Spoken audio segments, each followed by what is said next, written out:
How's everybody doing today? Got a few things I want to talk about. I spent the night talking to a bunch of people that are a lot smarter than me about some shit.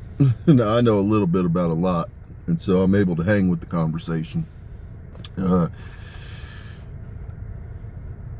First and foremost, I get visits from all kinds of people, and I get visits from students that my kids attend school with.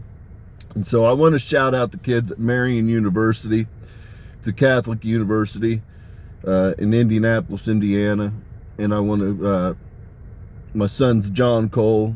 And then I want to shout out Yorktown School System, which is in Yorktown, Indiana, which is where my second oldest is a senior at. And then I've got one that's in third grade. So with that, I'm going to move on to AOC. Instead of picking up your phone and picking up kitchen witch magic, how about you pick up a Bible? That's my recommendation. God's not going to allow you to keep playing in my face. I'm not going to allow you to keep playing in my face. I've shown great compassion towards you because I understand what happened to you on that island. But what you're not going to do is block doors for me. You're not going to work behind the scenes for me. This is it. I'm telling you. If you keep going, if you keep doing voodoo, I'm telling you, you're going to be dead. You're never going to see 2028. So this isn't a fucking threat. It's none of that shit. I'm making you a promise. If you keep going and doing black magic and voodoo on me, I am going to 110%, you are going to be eliminated. I don't give a fuck what anybody says. Fuck the FBI, fuck the CIA, fuck you. That's where I'm at. Keep going if you wish. I don't care. It doesn't do anything to me other than piss me off.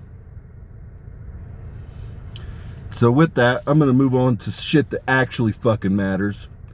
Not goddamn hoes and tricks. Okay, not dusty, crusty muffins. We're going to move on. God's up there looking down. He's like, hell yeah, we're going to go on to some shit that actually fucking matters. And so with that, you have to understand, people, what lobbyists exactly are and what they do. And we have all kinds of technology that's literally on standby, people, and we're not able to access that technology because it's being blocked by people. A lot of times it's literally like, in this case, the president himself is blocking this development. We have the ability right now as a nation, as a world, to produce cars that run on water. Now, up until now, because they want you on the petrodollar, people. Bottom line, they want you on the petrodollar, so the lobbyists do everything they can to block the development and the release of certain technologies. Well, right now, what's happening is all the fucking refineries are being blown up, okay? And so your gas is going to be going through the roof. And we're not going to see much alleviation on this until we're able to produce and rebuild refineries. And so the reality of it is right now we have electric cars, but most people don't want an electric car because you're limited by range. And I've thought about that. You know what happens if you go on a trip? I drive to Kings Island with my kids. I come back, my damn car's on E, and literally one of my children gets hurt. That's a logical assumption. Well, you know, how do you get a child to the hospital? And that's what's deterred me from ever going down the path of an electric vehicle. Well, we have the ability right now to produce hydrogen cells where it's literally water. What you're doing is you use a small current, and it's a process called electrolysis, and you're cleaving the H2O, you're cleaving the hydrogen off of essentially the water molecule, and then you're using this fuel. Now, what this does is, for like an electric vehicle, you can simply add like 100 or 125 cc motor, people. And that's enough to constantly charge an electric battery. So that essentially your range becomes indefinite, people. Now, this also opens up because all the automotive companies have this. I pulled them forward. They all absolutely have this technology right now. And it doesn't really change your cost of production or anything like that. And you put a hydrogen cell into a vehicle, and essentially what you're doing is you're going to be running your car on water. Now, the plus to this is hydrogen, it burns extremely hot, which makes it extremely clean. Now, also because hydrogen is a molecule that just simply has a positive and a negative, okay? And so in order to split that molecule to release the energy, it requires, well, I shouldn't say it requires, when that release happens, there's more energy output because it's just got a positive and a negative. Whereas if you have a molecule that has several points to cleave it, there's actually less energy that's released. And so hydrogen has an incredible amount of energy.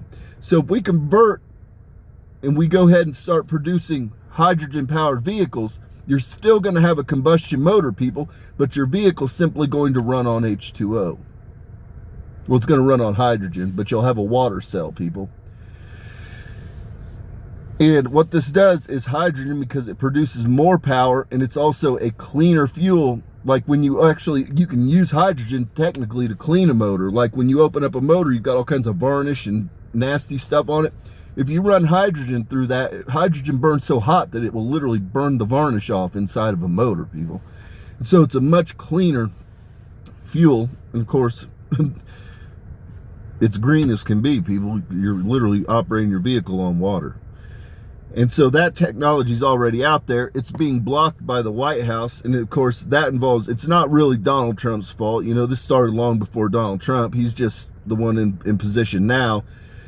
But essentially, I get in there, we're lifting all this shit. We're going to have a goddamn technology free-for-all. I'm telling you, we're going to do it.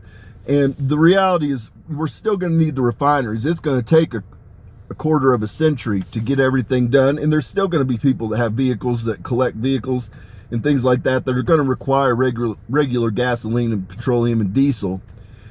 And so it'll take about 25 years to get the majority of the vehicles out of circulation. But with that, it's not going to affect us. We're still going to be able to use our refineries, and we'll still be able to get dividend checks. And the reason is because petroleum is used in production of plastics. It's used in production of all kinds of things, people. And it's not just us. I'm focused on us right now. But what happens here will be rolled out to the world in the long term. And so the reality is, when we're producing our barrels of oil and petroleum, we're going to be able to send those abroad, and we'll still be able to get checks, people. And so that's where I'm at with it. I want to see green energy. I want to see the whole face of the United States change. And this allows us to have green energy, but we still have combustion cars. It allows us also to pursue the electric cars, but also lengthen the duration of the battery cells. Essentially, you can run indefinitely when you install one of these, literally like a one-cylinder 125cc motor in them, and that runs and charges your battery so that you literally have an indefinite commute time on an electric vehicle. And so that's the direction we need to be moving. And because right now we're not going to see any lowering of fuel costs in the foreseeable future. I don't care what they tell you. They're blowing up refineries left and right. They got the Strait of Hormuz shut down. Like it's pretty rough right now, and they're going to continue to make attacks. You know what I mean? We've had a couple of attacks here in the United States in the past about 2 or 3 weeks. There was just one down at Port Arthur, Texas, and then one prior to that, and I want to say it was in Iowa or somewhere weird, man. But we've had a couple of them, and that's literally been, you know, there's no doubt that that's damn sleeper cells, Iranian sleeper cells. I mean, we're over there blowing their shit up. Why wouldn't they come over here and blow our shit up, people? I mean, think about it. That's absolutely what the fuck I'd do. Like, yeah, we're going to strike back. You're not going to blow up our refineries. And that's exactly what they did. And they're not going to stop, because we're not going to stop, because lines have been crossed. You know what I mean? You can't go kill somebody. If somebody went and killed the Pope today, motherfuckers would be ready to go to war. And that's exactly what we killed the goddamn Muslim Pope. We went and killed the Muslim Pope, maimed a bunch of his people. Yeah, they're not going to stop, people. Hell no, they're not going to stop. because we initiated it. They weren't a threat to us. Hell, they were there minding their own business. They were literally there minding their own business. And here's the thing, Donald Trump, you know, goddamn people talk about, oh, we're going to free them. We're going to free the Iranian people because they're oppressing women. You motherfuckers are raping bitches on islands and eating goddamn babies. The Iranian fucking people weren't on Epstein Island. They weren't goddamn raping all the fucking women and eating goddamn babies. But all of a sudden, you're goddamn the patron saints of liberation? Fuck out of here. Fuck out of here. You guys are goddamn ass clowns. When you really sit down and fucking think about this stuff and sit down and just analyze the people, you will come to the same goddamn conclusion to the angel of death. They don't know whether to shit or go blind. They're just a bunch of fucking retards. They're a bunch of small dick-minded motherfuckers that just, they love death and destruction. They love death and destruction. That's all it is. So with that, peace and blessings be upon your home. Automotive companies, get ready to transition. We're bringing in goddamn hydrogen cells. Period, point blank. We're going to start building some hydrogen cells, and it's going to be great.